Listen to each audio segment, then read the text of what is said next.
Salam sukses. Kita jumpa lagi di channel Visioner, yaitu channel yang mengupas tentang berita politik yang terbaru dan terkini, sehingga kita tidak ketinggalan dalam berbagi informasi tentang politik di dalam negeri yang paling terkini. Dan di dalam video kali ini saya coba akan memperlihatkan tentang pernyataan Muhammad Qodari atau biasa kita sapa dengan sebutan Mr. Q, yang membongkar pandangan dari sifat PDIP atau Megawati mengenai beda jalan dan pengkhianatan dari mulai pemerintahan SBY, JK hingga Jokowi saat ini. Lalu seperti apa kelanjutan dari cerita ini? Kita langsung aja cek videonya bersama. Oh, Pilpres 2024 soal Ganjar misalnya, bagi Pak Jokowi atau pendukung Pak Jokowi dukung Prabowo bukan Ganjar, itu beda jalan. Tetapi bagi Bu Mega, bagi Mas Hasto itu adalah pengkhianatan. Tergantung ya. Kalau Pak SBY dulu yang mana? dengan Bu Mega? Dengan Bu Mega. Dengan Bu Mega. Bagi Ya, Pak SBY bagi Pak beda SBY itu jalan. beda jalan. Bagi Bu Mega Pengkhianatan. Iya. Itu maksud saya. Tapi Jadi, bisa juga gini. gimana? Bisa juga gini. Buat Bu Mega dan Pak JK itu bukan pengkhianatan, tapi beda jalan. Beda jalan. Iya kan? Iya. Padahal sama nih. Iya. Nah, kalau kasus tahun 2004 itu kan perbedaan antara Pak JK dengan Pak SBY. Menurut satu versi konon. Kalau salah tolong dimaafkan.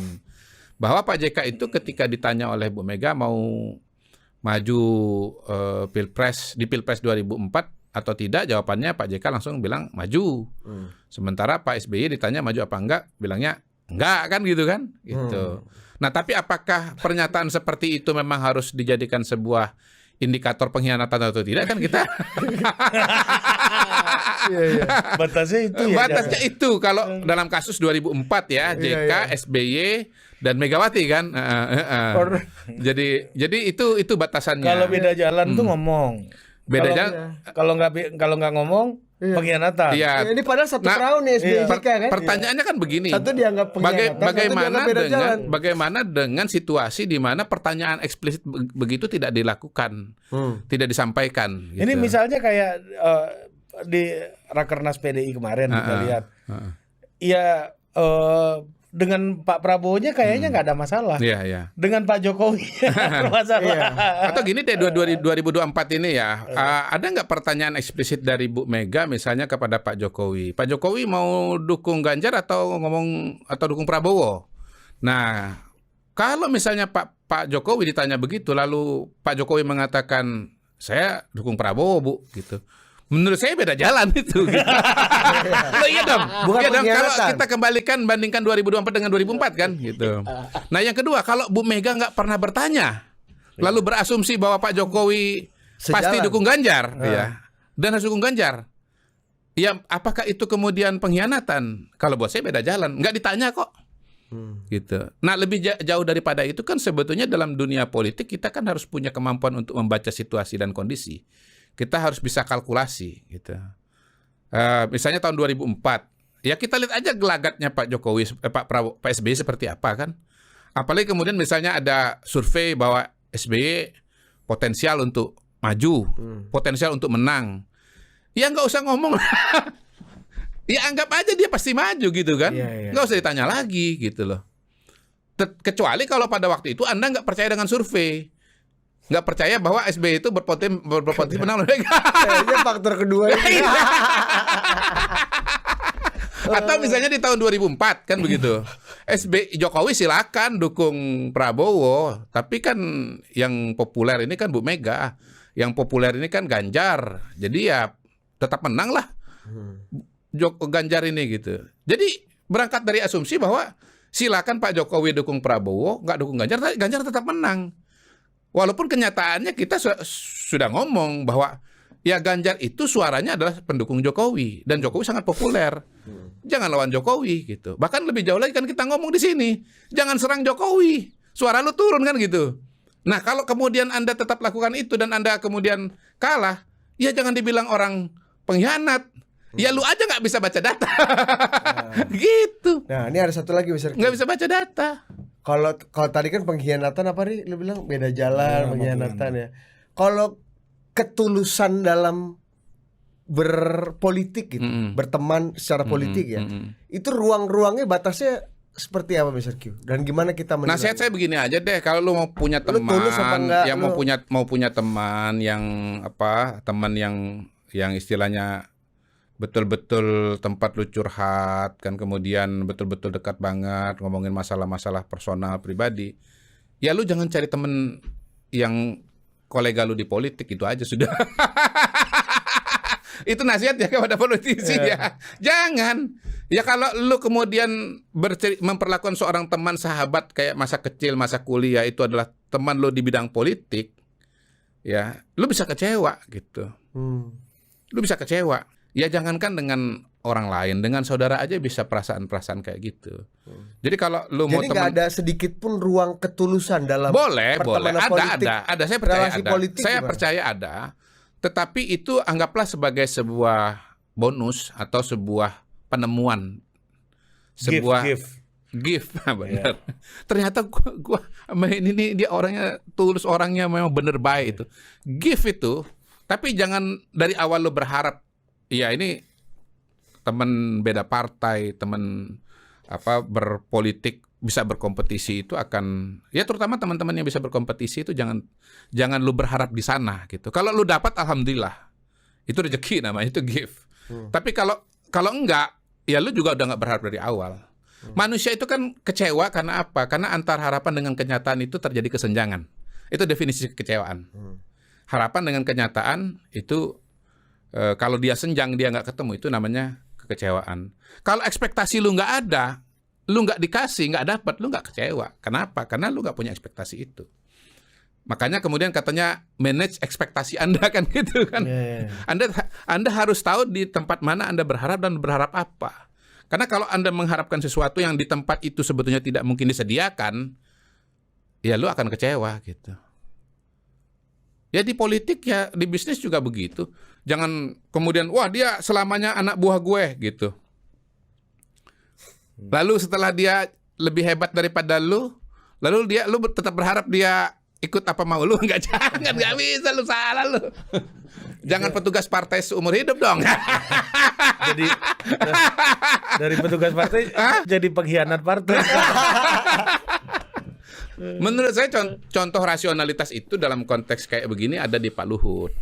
Pak Luhut dulu Pak Jokowi mau ketemu dengan beliau kan antri kan. Tapi ketika Pak Jokowi akhirnya jadi presiden, ya pimpinan Pak Luhut adalah Pak Jokowi. Siapa gitu.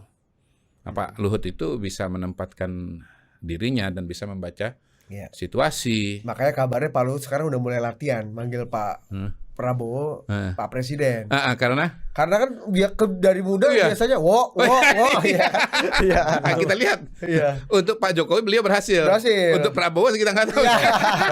Waktu kita ketemu Pak Luhut bilang emang lebih susah ke Pak Prabowo kan. Kalau Jokowi dari awal saya panggil Mas. Karena formal kan, hubungan formal. Dan ini kan. Karena ya hubungan bisnis kan, awalnya kan bukan satu institusi kan. Tapi kalau Prabowo dari akademi kan sudah juniornya. Kau nih, Di akademi adalah juniornya, hubungannya sangat hierarkis. Di militer begitu juga, anak buahnya juga gitu. Itu lebih sulit lagi. Ini menarik. Kenapa sih di politik gitu ya? Ternyata pertalian darah itu nggak bisa bikin orang merasa secure juga gitu. Di banyak hal ya. Ataupun misalnya ya, di depan terlihat baik, di belakang tuh ternyata punya kasakusuk. Kita punya contoh banyak lah. Persaudaraan politik yang di belakangnya kasakusuk tanpa kita menyebut nama. Bahkan ada yang bilang kalau ada proses aklamasi terbatas. Apa itu aklamasi terbatas? Ya si A lawan si B, kakak lawan adik. Ini pernah di podcast Totpol, Mas Anas yang ngomong. Mas Anas. AHY sama Ibas konteksnya. Iya, itu pasti yang menang Mas Ibas. Mas Ibas yang menang. Kata Mas Anas. Mas Anas. Sekjennya dulu. Iya, saya juga ngomong begitu. Apa yang membuat sementara kan Tapi orang itu dulu ya, waktu di awal-awal ya. Sementara orang kan hari ini sangat kritikal dengan dinasti politik gitu misalnya. Ya. Padahal di internal itu kan ketegangannya tinggi sekali gitu. Seperti Mr. Q, kalau kan Mr. Q pernah belajar psikologi juga. Nah, ini gimana? Iya, saya kan pernah ngomong bahwa perbedaan intra kelompok itu seringkali lebih besar dari perbedaan antar kelompok. Benar. Itu tesisnya. Iya, itu berlaku juga untuk keluarga sebetulnya. Jadi memang pandangan masyarakat kita mengenai politik dinasti misalnya atau keluarga politik itu sebetulnya bias. Perbedaan-perbedaan di internal keluarga itu seringkali lebih besar dibandingkan dengan apa yang kita asumsikan atau kita nilai gitu. Satu keluarga itu belum tentu kemudian pasti sama-sama akan sharing sejalan. Ada memang kakak beradik yang kompak tuh ada, tapi kakak beradik yang berbeda, bermusuhan itu lebih banyak mungkin. Iya, lebih banyak. Satu karena memang kan setiap individu itu ketika dia menjadi individu yang dewasa, dia kan punya bakat-bakat yang bawaan-bawaan yang berbeda satu dengan yang lain gitu. Yang satu mungkin lembut, yang satu keras, yang satu lebih ideologis, yang satu lebih pragmatis kan gitu kan. Ya, ini beda partai lagi. Apalagi kalau misalnya bapaknya beda. Bicara misalnya agenda Indonesia Maju 2045 gitu. Sekarang agenda ini Anda lebih banyak ya kan? Samanya dengan siapa gitu. Ya kan? Nggak samanya dengan siapa gitu. Makanya yang Anda percaya untuk mengusung gagasan ini siapa? Yang tidak terlalu punya komitmen kepada agenda itu siapa? Gitu. Makanya untuk masuk ke hal yang lebih konkret, kemarin kita lihat kan katanya tidak ada tim transisi, tapi akhirnya muncul juga nih tim sinkronisasi lah apapun itu ya. Kan isinya kurang lebih monolitik di warnanya. Iya. Pak Prabowo geng di Gerindra gitu. Terus aku pikir loh, kemana orangnya Pak Jokowi, kemana orangnya Mas Gibran? Oh, itu nggak salah. Kemana? Karena kan gini, sinkronisasi ini adalah pemerintahan yang ada sekarang dengan pemerintahan yang akan datang. Memang namanya udah pas itu. Pujian nih kepada Gerindra nih, kepada Pak Dasko dan kawan-kawan tim, namanya sinkronisasi. Sinkronisasi itu beda dengan transisi. Kalau transisi itu dari yang lama putus ke yang baru gitu. Jadi perlu ada jembatan kan. Kalau sinkronisasi itu begini dia. Sebetulnya satu, tapi kemudian harus dijahit di dalamnya, harmonisasi, gitu. Nah, memang Pak Jokowi nggak perlu tim lagi. Kenapa? Timnya itu ya kabinet yang sekarang ini timnya Pak Jokowi. Ini, even Pak Prabowo kan timnya Pak Jokowi. Transisi menuju pemerintahan yang akan datang. Nah, siapa yang akan membawa ini menuju sinkronisasi ke pemerintahan yang akan datang? Ya pasti orang-orang dekatnya Pak Prabowo, yaitu Partai Gerindra dipimpin oleh Pak Dasko. Nggak salah itu, udah benar itu. Jadi Pak Prabowo ini yang paling memahami adalah orang-orang yang selama ini bersama dia. Nah, itulah cuplikan dari potret panggung perpolitikan yang ada di tanah air kita saat ini, bahwa sebenarnya politik itu adalah bukan sekedar tentang kekuasaan, tetapi politik itu adalah lebih dari bagaimana cara penguasa bisa memberikan pelayanan terhadap masyarakatnya. Oleh karena itu, saya cuma bisa berbagi pesan bahwa politik yang bijak adalah politik yang mampu mempersatukan berbagai macam perbedaan-perbedaan untuk membangun sebuah kerjasama yang penuh dengan keteduhan dan harmonis. Dan ada lagi yang lebih penting buat kita semua, yaitu tidak ada kata terlambat bagi kepentingan bangsa dan negara ini untuk masa depan anak cucu kita bersama. Terima kasih dan salam sukses.